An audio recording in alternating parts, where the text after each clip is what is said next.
Welcome to Rashmi's रसोई। नेहमीचेच कांदे पोहे खाऊन आपल्याला कंटाळा आला असतो, त्यासाठी आज मी तुम्हाला खास मुलांकरता दडप्या पोह्यांचा व्हिडिओ दाखवणार आहे।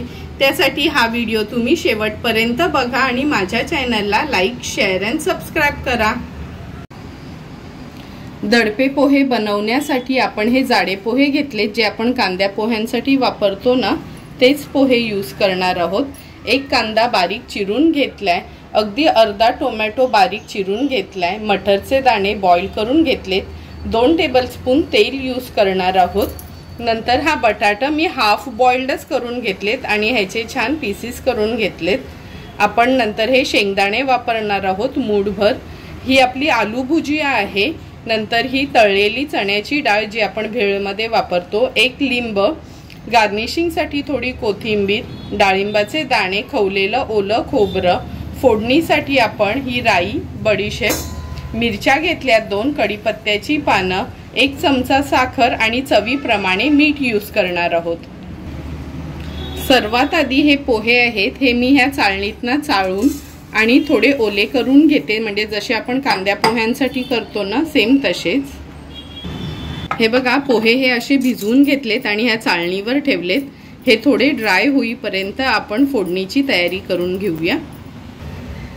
गॅसवर आपण हा पॅन गरम करत ठेवलाय। अगदी 1 चमचा एवढंच तेल घालणार आहोत यात आणि पॅनला थोडं ग्रीस करून घ्यायचं आहे।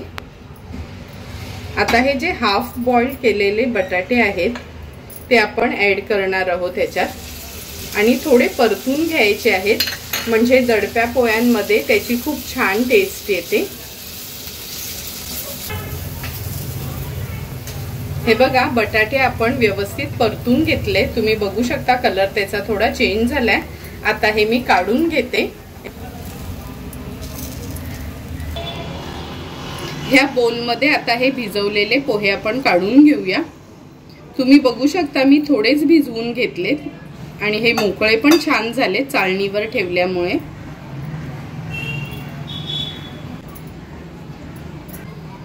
पोहे काढून घेतल्यावर ह्यात आपण आवडीप्रमाणे कांदा, जी लोक कांदा लसूण खात नाही त्यांनी कांदा नाही यूज केला तरी चालू शकतो।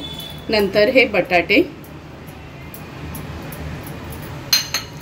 मटरचे दाणे मी ऑलरेडी हे बॉईल करूनच घेतले आहेत,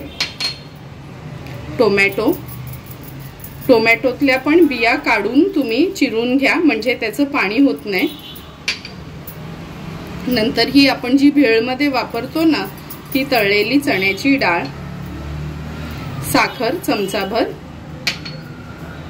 मीठ चवीप्रमाणे आणि आता हाफ लेमन ह्याच्यावर आपण स्क्वीज करून घेणार आहोत।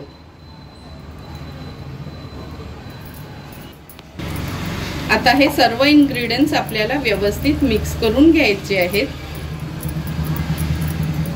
तुम्ही बघू शकता आता सुरुवातीलाच किती सुंदर असे हे कलरफुल आपले हे पोहे दिसतात। मिक्स करून हे झाले की आता आपण ह्यात फोडणी देणार आहोत, म्हणजे ह्याची टेस्ट आणखीन छान येते। गॅसवर आपण हे फोडणीचं भांडं ठेवले, ह्यात आपण 2 चमचाभर एवढं तेल घेणार आहोत। तेल गरम झालं की ह्यात सुरुवातीला आपण शेंगदाण्याचे हे दाणे जे घेतलेत, पोह्यांसाठी कसं आपण पहिला तेलावर घालतो तसे हे घालणार आहोत। लो फ्लेमवर हे छान परतून घ्यायचे आहेत।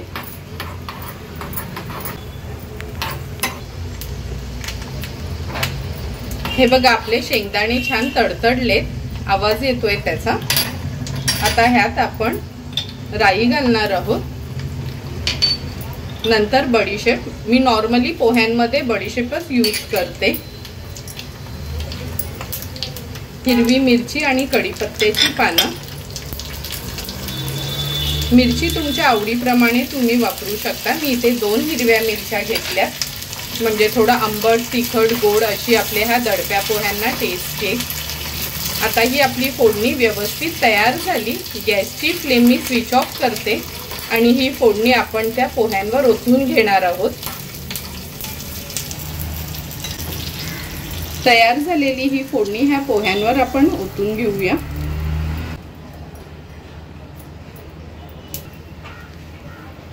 फोडणी ओतून घेतल्यावर खवलेलं ओलं खोबरं, डाळिंबाचे दाणे, थोडीशी कोथिंबीर आणि हे आपल्या आलू भुजिया आहेत ते आपण घेतल्यात। आता हे सर्व इन्ग्रेडियंट्स मिक्स करून घेणार आहोत आणि रेडी झालेले हे आपले दडपे पोहे आता आपण सर्विंग प्लेट मध्ये सर्व करणार आहोत।